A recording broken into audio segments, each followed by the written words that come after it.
For I know the plans that I have for you, declares the Lord, plans for welfare and not for evil, to give you a future and a hope. That's Jeremiah chapter 29, verse 11. I really want to go through this because I feel that we all can relate to having guilty pleasures that we chase and that we long for and that we build our life around, whether that be a substance abuse problem or that be the way that you talk to or about other people, or the way simply that you think about other people. I struggle a lot with having evil thoughts toward some people that have done me wrong or that are doing me wrong.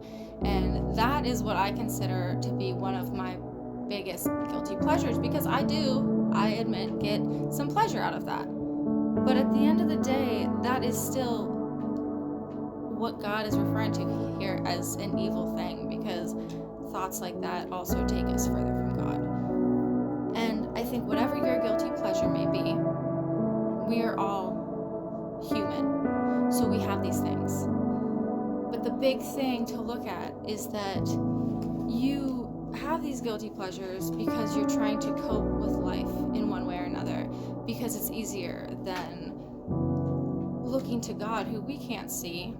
And lots of people, I think, have misinformation that they've been given when it comes to God and his love and what he says in the Bible. So we all struggle with this on a daily basis, to keep those thoughts, those words, those actions out of our life, or we don't. And if you don't, then more than likely, like I said, you're chasing that guilty pleasure. So what if you instead chased God? You ask him to find you and to save you and to return you to your ultimate home with him. This chapter goes on to talk about how God tells us that you will find him if you seek him with all of your heart.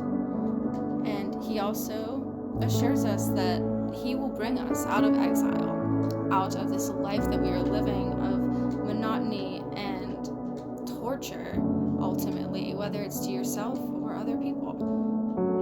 And that is one promise that I cling to, because I know and I have seen that the closer that I have gotten to God, the more that I have entrusted everything into him, and the way that I have allowed myself to understand his plan that has taken a long time to reveal itself.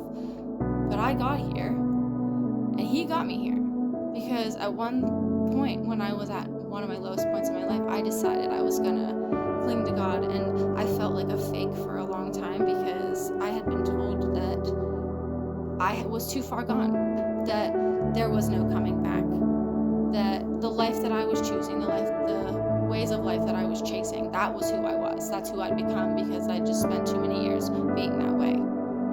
And unfortunately, I spent a lot of time stuck in that. But like I said, I started, even if it was just a day here, a day there, I started asking God to help me. I started asking him to get me out of things. And ultimately, my continued prayers brought me to a place where I was starting to see him make moves. And so I 100% can sit here and tell you that the same goes for you. I don't care how far you think you are gone, whatever addiction you're following and you're trying to get through, whatever mindset you're trying to overcome, you can do it. And all you have to do is chase God like you're chasing your guilty pleasure. I get that it's not simple. It's not overnight. It could take you years to get to where you ultimately want to be with God, but you will get there. And you might feel like a fake in the meantime. You only feel that way because people have told you you're not good enough. People have told you that you matter, that this is who you are. And to them I say, you can go away. Obviously, I would say it a little bit less nice in past versions of me, but you know what I'm getting at. We don't have to wish these people ill or anything like that, but we don't have to have them in our lives. And we don't have to continue allowing our mind to listen to what they told us, because it's lies. God holds the truth. People do not. We don't follow people because people lie. People lead us astray from the truth. So right here, God is telling us we have a future and we have a hope. So you have this ability to cling to that, no matter how hard it is, just like you cling to your guilty pleasure.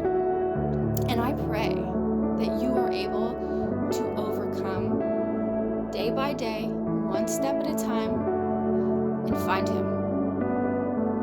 I pray that you continue to seek Him, and I pray that if I can be of any type of inspiration or give you any type of information in regards to why I feel so strongly about this, why I believe these words, I would love to be that for you. Thank you. I love you all. Have a blessed day.